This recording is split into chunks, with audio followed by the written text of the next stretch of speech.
بینەرانی زێدازیزم سڵاوتان لێبێت. تەوەری ئەم جارەی دووجار بیر بکەرەوە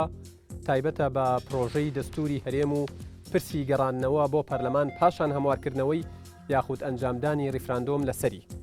دەپرسین ئایا پێویستە پرۆژەی دەستوری هەرێم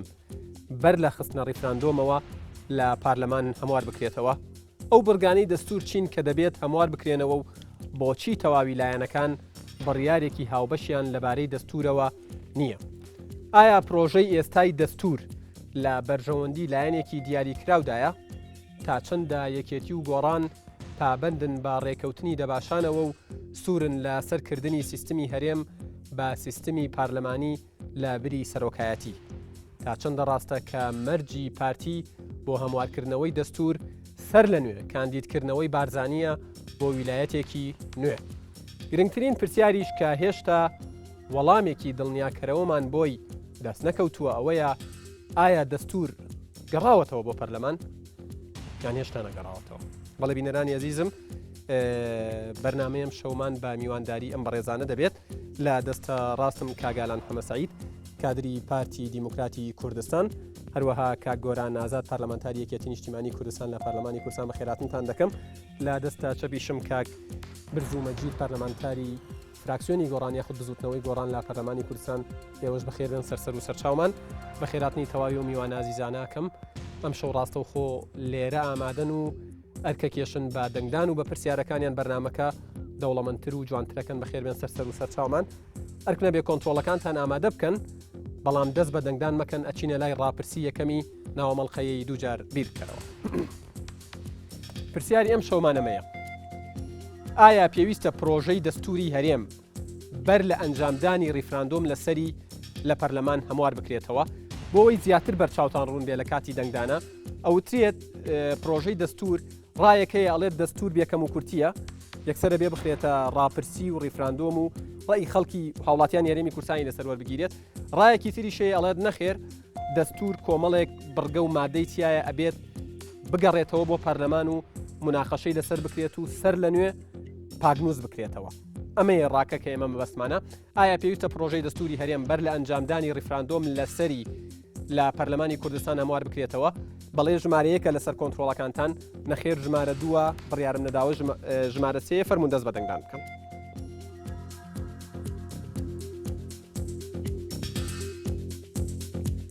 ئەمە ڕاپرسی یەکەمی ناوەمەڵقەی دووجار بیر بکەرەوەیە. ئایا پێویستە پرۆژەی دەستوری هەرێم بەر لە ئەنجامدانی ڕیفراندۆم لەسەری لە پەرلەمان هەموار بکرێتەوە؟ بەڵێ نەخێر، بڕیارم نەداوە. کاتمان بەرەو کۆتایی دەڕوات، کەمتر لە 5 شرکەمان ماوە. بەڵێ سوپاسانەکەم، دەستان خۆش بێت. بینەرانی ئەزیزیش ئەوانەی لە ماڵەوە دانیشتون و بە دیار بەرنامەکە و متابعی بەرنامەکەکەن، چ لەسەر لاپتۆپەکانتانەوە بێ یاخود لەسەر مۆبایلەکانتانەوە، ئێوە توانن بەشداری بکەن لە ڕاپرسی مەڵقەی دووجار بیر بکەرەوە. ئەوەی پریڤیۆکەی لەسەر شاشەکە دەرکەوتووە لە ماڵپەڕی nrttv.com دەست دەکەوێت و ئەو پەیجانەشی کە لەسەر شاشەکە دەردەکەون لینکیان دانراوە لەو پەیجانەش ئەتوانن بەشداری بکەن. کاک گۆران، بۆ پرسیاری سەرەتا و دەستپێک دێمە لای تۆ. پرسیارێکەیە لای خەڵک بۆ بەمەتەڵ: دەستور گەڕاوەتەوە یان نەگەڕاوەتەوە؟ زۆر سپاس. وەڵام من هەر لەگەر خودی پرسیارەکەش نیمە، چکە پرسیارەکە گومانێک دروست دەکات کە ئایا پێویستە دەستور هەموار بکرێ و زە بخرێتە ڕاپرسیەوە. لەبەرەوە من پێم وانییە پێویست بێیان پێویست نەبوو، حتمی بوونە مەسەلەی هەموارکردنەوەی بەڵێ بەسەر ینی ڕێز لە هەموو ڕاکان بێت لە پرسیار حتمی بوونە. حتمی بوونەکە بە دووسێ خاڵ من باسی دەکەم. خاڵی یەکەمینیان جارێک پێشەوەی بێمە سەر هیچ دەقێکی قانون، ئەم پرۆژەی دەستوری هەرێمی کوردستانە لە ساڵی 2003 با بڵێن سێوە کاری لەسەر دەکرێت. ساڵی 2005 جارێککە ڕەشنووسەکە ئامادەکراوە بەپێی بڕیاری ژمارە 8 ساڵی 2009 بڕیاردرا لە 25 هەفتی 2009 ڕیفراندۆمی لەسەر زۆر بەپەلەش. بەڵێ درا کۆمیسیۆنی عێراقی، کۆمیسیۆنی عێراقی ئەوە بوو نەیکرد کەواتە لە دوای 2009 بۆ ئێستا زەمنێکی زۆر ڕۆیشتووە لە ڕووی گۆڕانکاریەوە گۆڕانکاری جەوهری ڕوویداوە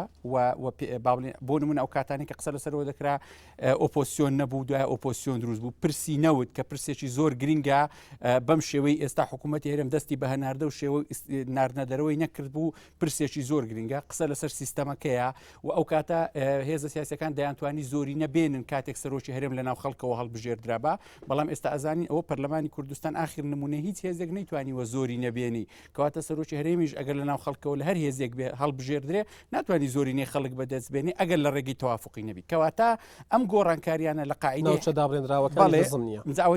دێمە سەر ئەم حالەتانە لە ئاخر شتیش مەسلەی ئەو دۆخەی ئێستا کە لە با بڵین ناوچە جێناوەکانی دەروی هەرێمی کوردستان دروست بووە کە ئەمە ئێستاکە ئێمە بە سنووری هەرێمی کوردستان دایدنێن و چاوەڕێنە لە ئایندەدا ریفراندۆمی لەسەر بکەین و لە دەستورەکەدا ئێمە ئەومان تعلیق کردووە بە مادەی 140 ئەگەر ئێمە خۆمان ئەو ریفراندۆمە بکەین لە باتی بڵین هەرێم لە 3 پارێزگا دێت دەڵێن لە 4 پارێزگا پێ دێ ئەوە لە ڕووی ئەو گۆڕانکاریانەوە پارێزگای هەڵەبجەت بیر نەچێت بەڵێ ئەو پارێزگای هەڵەبجەت بڵێ ئەمە لە ڕووی ئەو گۆڕانکاریانەی کە ڕوویدایە کە هەر یاسایە یعنی هەموار چیە وشەی هەموار با بۆی بەڕوونی بۆ بینەران وازح بێ یاسایە کە دەردەچێت زەمنێک بەسەردا دەڕوا هەندێک لە بەرگەکانی پێویستی بە تێپەڕبوونی کات پێویستی بە ئاڵوگۆڕ و دەستکاریکردنە تۆ دەی هەمواری دەکەی ئێمە ئێستاکە بەبێەوەی ئەم پرۆژەی دەستورە بخینە بابنین بووبێ بە دەستور هەر پرۆژەیە زەمەنی تێپەڕ کردووە کەواتە ضرورەتی ڕاپرسی ئێستا هاتووەتە گۆڕە ئەمە یەک دوو بابینە سەردەقی قانون بەپێ ئەو قانونێک کە لە بابرین یاسای ژمارە 19 کە بە یاسای درێژکردنەوەی ویلایەتی سەرۆکی هەرێم ناسراوە کە ئەو کاتە بەداخەوە هەم ئۆپۆسیۆن و پارتی لە یەک بەرەبوون لە کاتی دەرچوونی ئەم یاسایە چکە هەم ئۆپۆسیۆن قازانجی لەوە نەبوو بڵێ ئەم دەستور گەڕایتەوە هەمیش پارتی سەبارەت بە درێژکردنەوەی ویلایەتی سەرۆکی هەم پارتی بەڵام دەنگتان بۆدا بەڵێ شەڕیشتان لەسەر بەڵێ منش قسەسەوە دەکەم هەمیش پارتی دیموکراتی کوردستان لەبەرەوەی وتارەکەی سەرۆکی هەرێم کە لە یادی شۆڕشی گوڵاندان دابوو کە دەگوت دەستور ناگەڕێتەوە جۆرێک تووشی ئەحرازیەک ببوون ئەمە دەقی قانونە قسەی من نیە ئەمە دەقە دەڵێ مادەی دووەم دەڵێ لە ماوەی مادەی یەکەم ینی لە ماوەی درێژکردنەوەی ویلایەتی سەرۆکی هەرێم کە لەم یاسایە دیاریکراوە پرۆژەی دەستوری هەرێمی کوردستان بە تەوافق هەموار دەکرێتەوە نەنووسراوە دەستور هەموار دەکرێتەوە نووسراوە پرۆژەی دەستور واتە ئەوەیە کە خەڵک دەنجی لەسەردا پرۆژەی دەستور واتە ئێستا هەروە مسودەیە و ئامادەکرا پێویستە ئەوەش پەیامەکەی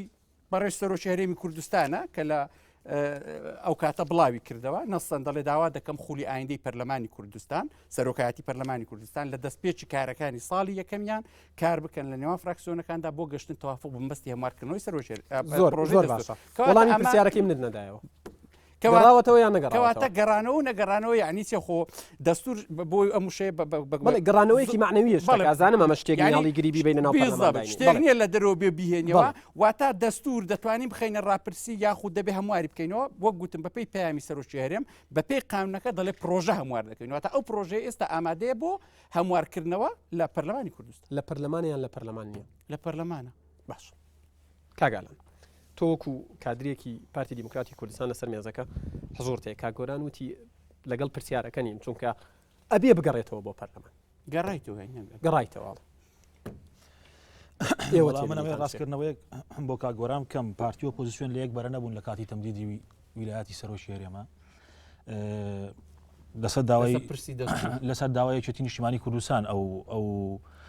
مەسەلەیە تەڕح کراوە کە ویلایەتی سەرۆکی هەرێمی کوردستان درێژکرێتەوە ئەوی کە دەنگیشی پێنەدا برادرانی ئۆپۆزیسیۆنی ئەو کاتە بوون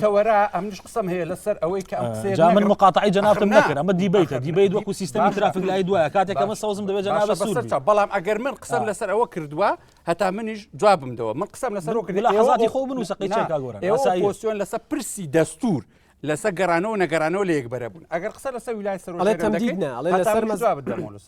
ئەڵێ لەسەر پرسی دەستور یعنی لە یەک بەرە بوون چۆن یعنی لە یەک بەرە بوون ڕووی هەردووکتان کاک جعفەری میرچی و برادرانی گۆڕان هەردووکتان بەیەکەوە دەتان گوت مەسەلەی گەڕانەوەی دەستور وانە نەگەڕاوەتەوە ئەمن لەس قسەم زەوت جوملە کاگالە بەڵێ ئەمە خاڵی یەکەم خاڵی دووهام ئەمێ لەوە دەست پێ بکەم لەو یاسایی کە یاسای درێژکردنەوەی ویلایەتەکەیە ئەڵێ لەو ماوەی کە لە مادەی یەکەم دیاریکراوە کاگۆران ئاماژەی پێدا پرۆژەی دەستوری هەرێمی کوردستان بە سازان هەموارەکرێتەوە ناڵە لە پەرلەمانە هەموارەکرێتەوە کەواتە تۆڵەی گەڕانەوەی دەستور بۆ ناو پەرلەمان حتمی نییە حاڵەتێکە پێ بڵم دیدێکی ڕیالیستیانە و واقعیانە ئەمە یاساکە لای من هەیە و لای کاگۆران هەیە و لای کاک بەرزووش هەیە کاگۆران بۆ خۆیاندان پەرلەمانیش بۆ لەو خولە کەلیمەی پەرلەمان لەو مادەیانە لە مادەی دومانی وایەوانە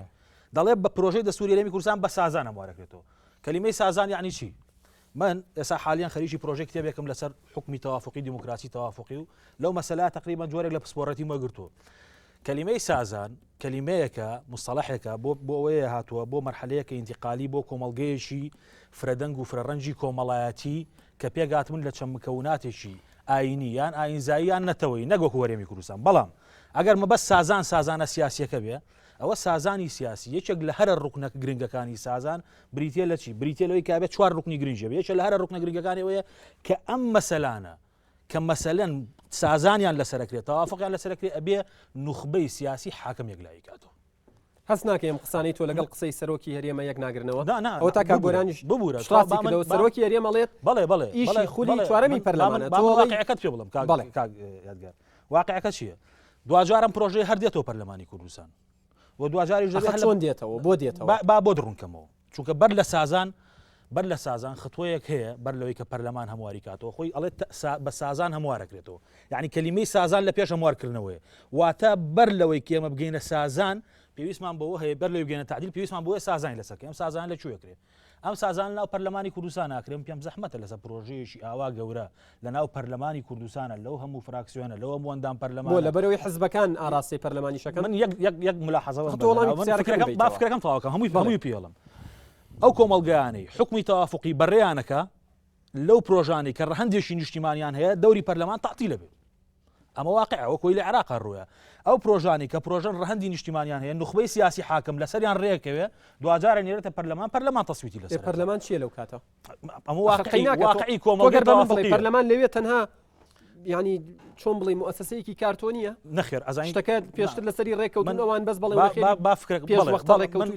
من واقعەکەت پێڵم پرسیارەکانی من بیتەوە تکایە بەڵێ شتێکەیە واقعەکەش بریتێ لە چی ئەم حکومێکی ئێستا ئەمانەیە حکمێکی تەوافقیە ئەم پرۆژەیە بەرە ناو پەرلەمانی کوردستانەوە یەکێک لە عنسوورەکانی تەوافق بریتێ لە ڤیتۆی متەبادل ئەوەی کە نظری تەوافقی خوێند بێتەوە زانەیەکێک لە عنسوورەکانی بریتێ لە ڤیتۆی متەبادل ئەمە بەرە ناو پەرلەمانی کوردستانەوە گە بەیانی فراکسیۆنی پارتی ڤیتۆی لەسەر هەبوو ناتوانانی بە سازان هەمواریکەیتەوە کە ئەبێ ناگەنە نەتیجە ئەبێ ئەم دایرەیە بچووک بکرێتەوە بۆچوونی منە بۆچوونی شخصی ئالان حەمەد سەعیدە ئەبێ ئەم دایرەیە بچووک بکرێتەوە لای نوخبەی سیاسی حاکم بە ئیستیشارە لەگە خەڵکی مختص ڕێبکەون لەسەری دوجاری حالی پەرلەمانی بکەن ئەو کات پەرلەمان ئەم پرۆژەی بەس بەڵێ نەخێری بۆکە نەخێر ئەم پەرلەمان داینەوە ئەمە لیژنەیەک ئەمە لیژنەی نووسینەوەی دەستور لە ناو پەرلەمانی کوردستان کەواتەوە زۆر لیژنەیەک تەکلیفەکە بە نووسینەوەی کاک برتو دووبارە بەخێر بێت سپاس گەر بەو شێوەیە بێ کە کاگالان باسیەکە ئێوەتانەوە بێتەوە بەردەستان ڕۆڵتان چییە؟ ئەوە کاگالان باسی دەکاگە بگەڕێنەوە بۆ حقەتی مێژووی بەم زۆرە لای خوارەوەیە ئیحرازکردنی تێدا نەبێت 23 ساڵی ڕابردوو پارتی وێچێتی جابەشێکیان هەرمیان کاریان لەسەرەوە کردووە کە پەرلەمان باڵاترین دەستگای نیشتمانی نەبێ ڕۆلی سەرکی نەبێ لە پشتی پەرلەمانەوە مەکتەبی سیاسی حزبەکان یاخود کاربەدەستانی حزب ڕۆڵ ببینین ئیعاز بدەنە پەرلەمانتارەکان یاخود فراکسیۆنەکانیان یاخود بۆ هەندێک مەسائل دەستگای سەرۆکایەتی هەرێم هەیە مەکتەبی سیاسی حزبەکان هەیە پێمان بوو ئەم ئۆرگان و مؤسساتانە زۆر پیرۆسترن لە پەرلەمانەوەوانە بۆیە لە ڕابردوودا پارتی وێچێتی دەوریان هەبووە کە پەرلەمان ئەو دەورە ئەساسی نەبێ ئەمەش ئێستاش ئەوەیانەوێ ئێستا سەرۆک پەرلەمان کە دەست بەکار بوو لە یەکەم جەلسەدا باسی لەوەی کرد کە سەردەمیشین و دەست پێ کردو لە پەرلەمانی کوردستان ئەم پەرلەمانە نوێنەرایەتی هەم پێکاتە سیاسیەکان دەکا بڕیارە نیشتمانیەکان بڕیارە چارنووسازەکان دەبێت لەبێەوە دەرچن هەتاگە ئێوە دیقەتەن دابێت لەو تەتەوڕات و گۆڕانکاریە سیاسیانی هاتوتە کایەوە لە ناوچەکەدا پەرلەمان بە جۆرێک لە جۆرەکان حرەکەی تێکەوتووە بەراوردیکەی بە چەند ساڵی ڕابردوو کە خولی سێم لە دەرچیەگەن هەر پارتیوێچێتی بەتەنها حاکم بوونە بەڵێ لە ڕابردوودا پەرلەمان دەوری لاواز بووە بەڵام ئێمە پێمان وایە ئەمە قەناعەتی ئێمە ڕای ئێوە ڕای بزوتنەوەی گۆڕانەوەیە دەستور بگەڕێتەوە لە ناو پەرلەمان قسە لەسەر خاڵ بە خاڵ و بڕگە بە بڕگە و مادە بە مادەی بکرێت ئەجا من بێمە سەرەوەی ویلایەت سەرۆکی هەرێم دوای دێمە سەر دەستورەکە بۆی بە تەواوی وەڵامی سەرەکەەوە لەگەڵ پارتیە لە یەک بەرەبوون تاریخەکی زۆر دوور نیە ئەرچیفێ و عەلامەکانیش ماوە برادران دەتوان بچن لێدەنەوە ئێمە ئەو کاتە هاوارمان کرد وتمان لەبەر سومعی هەرێمی کوردستان لەبەر شکۆمەدی یاسا و قانونەکان لەبەر ئەوەی مجتەمەعی نێودەوڵەتی چاوی لێمانە ئەو یاساشیانێ مەکەن ویلایەتی سەرۆکی هەرێم درێژ مەکەنەوە چکە کارێکی زۆر نایاسایی دەکەن لە بەرامبەرجدا یەکێتی ئێوەش تەلاعوب بە چارەنووسی دەستور مەکەن دەستور ئی نیشتمانێکە ئی وڵاتێکە ئی هەرێمێکە حزبێک نییە بێ لە کاتی حملە انتخابات دەبەکاری بێنێ من دەستور دەگەڕێنمەوە هەر خۆت بووی لەگەڵ پارتی بەم جۆرە دەستورتاندانا پەلەپەلتان لێکرد لە 25 هەفتی 2009 بیخەنە ڕاپرسی و ڕیفراندۆمەوە بەڵام زەختی ئۆپۆزیۆن و زەختی شەقام ئەو کاتە نەهێشت بۆ بەڵام ئێمە ئەو بارەیەوە هاوڕانین دووڕایتەوە و جیاوازیان لەکوێدا لە سەبارەت بە دەستور نەخێر ئەسە کا گۆرانەڵێ لە 2009 ینی خۆشی دانی پێدانێت کە بەپەلە کراوە باسی چەند 2023 و 2005 کرد بەڵام ێستا کۆمەڵێک خاڵی ئاماژە پێدا کە زەمانەکە گۆڕا دەبووە کاگۆران بۆ ئەویان پێم وایە دەبێت ئەو سەفقە سیاسی بەنیازم لەگە پارتیکەن یەکێتی یاری کرد بەو شتە پیرۆزە کە دەستورە بۆ حملە انتخابی خۆی بەکاری هێنا بۆیە بۆش کۆمە نەخێر ئێمە دژی ئەگە دێسە دەستور حقەتی مێژووی ئەمە لای خوارەوەیە خاوەنی مەسلەی یان خودت خاوەنی کەیسی گەڕانەوەی پرۆژەی دەستور بۆ پەرلەمانی کوردستان بستنەوەی گۆڕانە لەوەیەوە بستنەوەی گۆڕان ئەم مەسلەی خستە گۆڕەپانی سیاسیەوە لەو کاتەوەی کە ویسترا لە 25 هەفتی 2009 بیخەنە ڕاپرسیەوە ئێمە بەربەز نەمارێت چونکە نەبوون یەک حقەتی مێژووی هەیە کاگیاگار لای کەس ئەڵێەوە عێراق بۆ ئێوە نەبوون نەخێر ئەوە زەختی شەقام و زەختی ئۆپۆزیسیۆن بوو چونکە یەک شتێ خەڵک لەلایەنێ با کاگۆرانیش لەوانەیە لەبەر مەسائل حزبی ئاگەلەوە نەبوو بێ ئەم قسم بۆ کاگۆرانە بۆ بینەرانیشە لەبەرەوە یەکێتی بۆ سەر و کۆماری زۆر هەوڵیدا بە هەر نەوعێک بێ ئەگەر هەرێمی کوردستان چەند بە پاشیش بکەوێ پارتی لێرە باڵا دەست بێتە حزبی قاید یەکێتی لەبەر بەغدا ئامادە بوو هەم شتێک واز لێ بێنێ پارتی دیموکراتی کوردستانیش ئەمە یەکێتی بە فرسەت زانێ وەکوە پخوان حاکم بوون ئەم پرۆژەی دەستوریان بۆ بەرژەوەندی خۆیان نووسیەوە بۆیە ئێمە کە زۆر دژی ئەم دەستورە بووین بخرێتە ڕاپرسیەوە لە کاتی خۆیدا پارتی لە بەرژەوەندی خۆی یەکێتیش بۆ بەرژەوەندی پارتی بۆی لە بەغدا باڵا دەست بێ بۆیە ئێمە هەم دژی درێژکردنەوە ویلایەتی سەرۆکێرە بوون پێمان وابوو ئەمە یاریکردنی ناشرکردنی یاسایە تێکدانی سەروەری یاسایە لە هەما کاتدا یەکێتی نیشتمانی و هیچ حزبێشتریش بۆی نییە دەستور بک بە کەرستی حملەی انتخابی خۆی ئێستا نەخێر نەگەڕاوەتەوە ئێستا ئەوەی لە کاتی خۆیدا ئێمە داوامە کرد دەستور دەبێت بگەڕێتەوە پەرلەمانی کوردستان ئێستا پێم وایە بێت گۆرانەڵێ گەڕاوەتەوە نەخێر نەگەڕاوەتەوە قانونی نیە بەڵام بڕ لەگە قانونیەکان مناقەشە و دقە بکە ینی زۆر جوان سەبارەت بۆ قانونی بە بریا باش و قانونی نەبوو مەگەنا وەکتۆ قانون بامدایان قانون شکێنیم دەکرد یاسا شوێنی بە حکومی ئەوەی لە قانون دەزانم جا بۆیە ئێمە خەمی وڵات خەمی نیشتمان کۆمان دەکاتەوە دەستور دەبێت لە نێو پەرلەمانی کوردستاندا بگەڕێتەوە هەموار بکرێ کاگالان بەڵێ بەشێکی ڕاستە ئەم واقع تاڵی چەندی ساڵ هەبوو حزب دەستی هەبوو لە مشکەکاندا وردە وردە ئەوە ما پێ دەگۆڕێ بۆیە حزبیش دەوری دەبێ لە هەموارکردنەوەکە لە گەڕانەوەکە بەڵام مەرجع ئەساسیەکە کەناڵە ئەساسیەکە بریتە لە پەرلەمانی کوردستانەوە ئەو قسە گەرمانەی کاتی حملەی انتخاباتەکان ناخێر پێ بڵێت من پێم وایە ئەو جارە جورئەتی دەوێت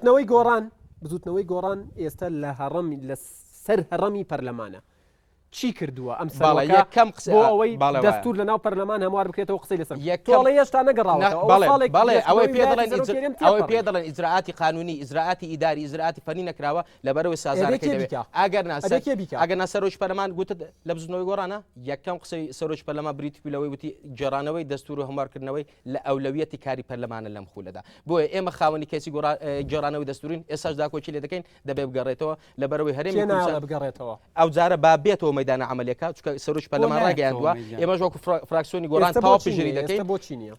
ئێستا وەکو باسم کرد سەرۆژ پەرلەمان ڕاگەیاندووە ئێمە ژۆک بستنەوەی گۆڕان وەکو فراکسیۆنی گۆڕان پژری ئەوە دەکەین لە نزیکترین کاتدا لایەندێکی زۆر نزیک دەبێ بگەڕێتەوە هەموار بکرێتەوە ئەو کاتە لە مەیدانە عملیەکە دەردەکەوێت ئێرە علامە و قسەی علامە لە مەیدانە عملیەکە دەردەکەوێت چێ زۆر بەجددیتی بۆ جێڕانەوەکە بۆ هەموارەکەی بەڵام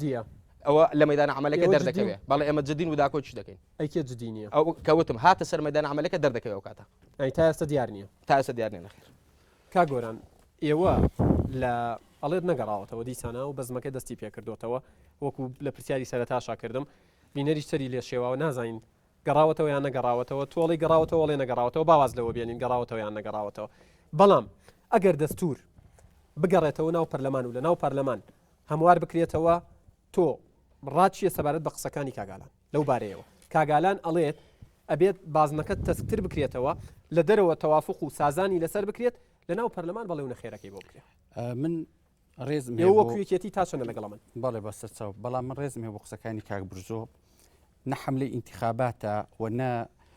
کاتی ئەو چاواشەکردن و ئەو مزایدانەیە حەزم لە ڕووی ئەمەلی ئەگەر قسەکان نامەنتەقینە ئەگەر ناقانونینە ئەگەر ناڕێکن ئێمە ئێستا بزەبت قسە لەسەر پرۆژەی دەستور دەکەین قسە لەسەر وردەکاری مەرجعبوونی پەرلەمان و هەموو ئەوانەی گوترا یەک دنیا تەوەرن دەکرێت بێ قسەی لەسەرکەی من دەمەوێت هەردوو تەوەر جاب دەمەوە لەسەر ئەم پرۆژەیە ئەوەی کاکە ئالان باسیگت من لەگەڵیە پرۆژەی دەستور پەرلەمانی کوردستان مناقەشەی نەکردووە و ئەو جارەش نایکە و ئەمە لەم خولەشی نای بەڵێ بۆی ئەڵێم لە ڕووی قانونی ئەمێ شەڕکەم ئەخر ئەبێ هەموو دەبێت ئەگەر دەبێت ئەلف بێ قانون شەڕکەم ئەگەر ئەوەی بەرامبەرم قانونی نەبوو دەستور چۆن دەنووسرێتەوە شتێکەیە جەمعیەکی تەسیسی لە وڵاتان دروست دەکرێت گەل دەنجی بۆ دەدا ئەم جەمعیە تەسیسیە دەستور دەنووسێتەوە ئوسلوبێکیکە هەیە پەرلەمانی کوردستان لیژنەیە هەڵ ئەبژێری دەستور دەنووسەوە پەرلەمانی کوردستان پەسەندی دەکات ئەمە ئەلف بێ پەرلەمانم لیژنەیە دیاری دەکا کاگۆران بەڵێ پەرلەمان ئەم پەرلەمانی کوردستانێک کە من باسی دەکەم دەگەڕێتەوە لێی ئەوە وازحە برزۆ پەرلەمانی کوردستان لیژنەکە هەڵدەبژێت باڵێ باشە وەکاتی ئەنام دەمێ قسەکەی بڵێم کاتی خۆشی پەرلەمانی کوردستان هەڵی بژاردووە پرۆژەکە دەنووسنەوە کە پرۆژەکە نووسیەوە لە پەرلەمانی کوردستان تەنها دەنجی لەسەر دەدرێت مناقەشە ناکرێت یعنی ئەگەر لە پەرلەمان مناقەشە نەکرا ئەوە عیبی پەرلەمانی نییە بۆی قسەی لەسەر ئەوە نەبێ بۆی کە دەگوترێت نهاتۆتە ناو پەرلەمان مەقسەدم قسەکەی کاگالانە ئێمەش ناڵین ناو بەڵام لیژنە پەرلەمانیەکە پەرلەمان هەڵی ئەبژێرێ و پەرلەمان دەنجی بۆ دەدا و پەرلەمان ئەو لیژنەیە دەنووسیتەوە ئەمە یەک دوو هەر ئەسڵەن مەرز نییە بۆ معلوماتت ئەگەر خەڵکی زۆر ئیختیساسی و تەکنۆکراتێکی دەستوری لە ناو پەرلەمان بن دەکرێت ئەندام بن لیژنەکە ئەگەر نادەکرێت ئەندامانی لیژنەکە ئەندامی پەرلەمان هەر نەبن ئەو بۆی وازەحتر بی لە ناو وەزعەکە ئەو دێتە بۆی هیچ پێویست ناکات لەو نەسە بگوترێت وەکو یەکێتی کاگۆران ئەخنا ئەمێ ئەوە ڕوونکەمەوە بۆیە پێویست ناکات و لە نەسی قانونەکە بە فعلی باسی پەرلەمان بکەی بڵێ ئێستا لە پەرلەمانێ ئەڵێ پرۆژەکە هەموار دەکرێتەوە کە پرۆژەکە هەموار دەکرێتە ئەم پرۆژەیە هەتا هەموار نەکرێتەوە ناخرێتە ڕاکەواتە ئێوەکو یەکێتی لێرە لە خەڵکی قانونی دەپەشیمانەوەی کە ئەو پرۆژەیە بەو شێوەیە نووسراوەتەوە ئەو ڕۆشنووسە لە سەرەتا کە بوونی هەبوو پاشان بۆ بە پرۆژە بەو شێوەیە نووسراوەتەوە بۆ ئێستا داوای هەموار نازە دەبێت بە باسی ئەوە بکەم من نامەوێت پەڕی ڕابردووەدەوە من دەمە ئیش عملی بکەم من نامەوێت باسی ئەوە بکەم کاتی خۆی لە ناو یەکێتی لە ناو بزوتنەوەی گۆڕان چێ مەسوولی مەلەفی دەستور بوو بۆ نایڵێ خەڵگاگای ئەمن لەگەڵ گۆران تۆ لە بەرنامەی بەکراوەی کاتی خۆ هەر جەنابەت پێشکەشت دەکرد لەسەر ئەو پرسە لەگەڵ من لەگەر کاک عەبدوڵڵای مەلانووری لەگەڵ دکتۆر خامۆش و سیروان زەهاوی هاتین لەو بەرنامەیە ئەو کاتە زۆر ئەو شتانەمان گوت ئەو کاتە کاگڕەن سەنگاوی پێشکەشی ئەو کاتانە زۆر ڕۆی ئەم مەوزوعانە زۆر ڕۆیشت ئێستا ئێمە قسە لەسەر عملیبوونی ئیشەکە دەکەین کەواتە دەمێت بە وردی ئەوە بڵێم کەوا لێرە بۆیە باسی مەسلەی وشەی پەرلەمانی نەکراوە بەڵام پەرلەمان لیژنەکە دیاری دەکات ئەمە یەک دوو یعنی من ئەمڕۆ لەگە قانونیەکانی خۆیان کاک برزۆ ئەوان مناقەشەی ئەو حالەتەمان کردیا کە چۆن عملی دەکرێت واگە قسە لەسەرەوە دەکرێت پەرلەمان سەرۆکی پەرلەمان بە جوملەیە گوتێتی ئێمە پرۆژی دەستور دەگەڕێنەوە بەڵام 4 مانگە سەرۆکایەتی پەرلەمان لای برادرانی بزوتنەوەی گۆڕانە بەڵێ من دوومان هەنگاویان ناوە بزوتنەوەی گۆڕان وەکو سەرۆکی پەرلەمان لەوێ حزوری ڕاستەوە خۆت لە کاک برزۆت پرسییا من ناکرد جواب دەمەوە بەڵام ناخر تۆ لەناو پەرلەمان باشە من لە کۆبوونەوەی سەرۆکی فراکسیۆنەکان لەگەڵ سەرۆکی پەرلەمان گوتم کاکە ئێمە پرۆژەمان حازرە پرۆژەیەکمان حازرە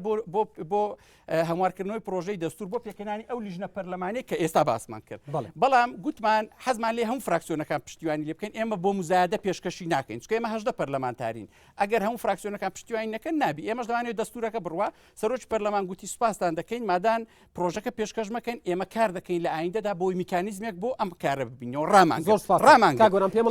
لەسەر ئەوە یاداشتێکمان پێشکەش کردێ بەڕاستی بۆ سەرۆکی لەسەر باسی و یاداشتە بە تەفسیل پێم بڵێ باسی چتان کردو ئەتانەوێت چی بڵێن بینەرانی عزیزم ناوبڕێک وەرەگرین و لە دوای ناوبڕەکە بەرداوامە بینن.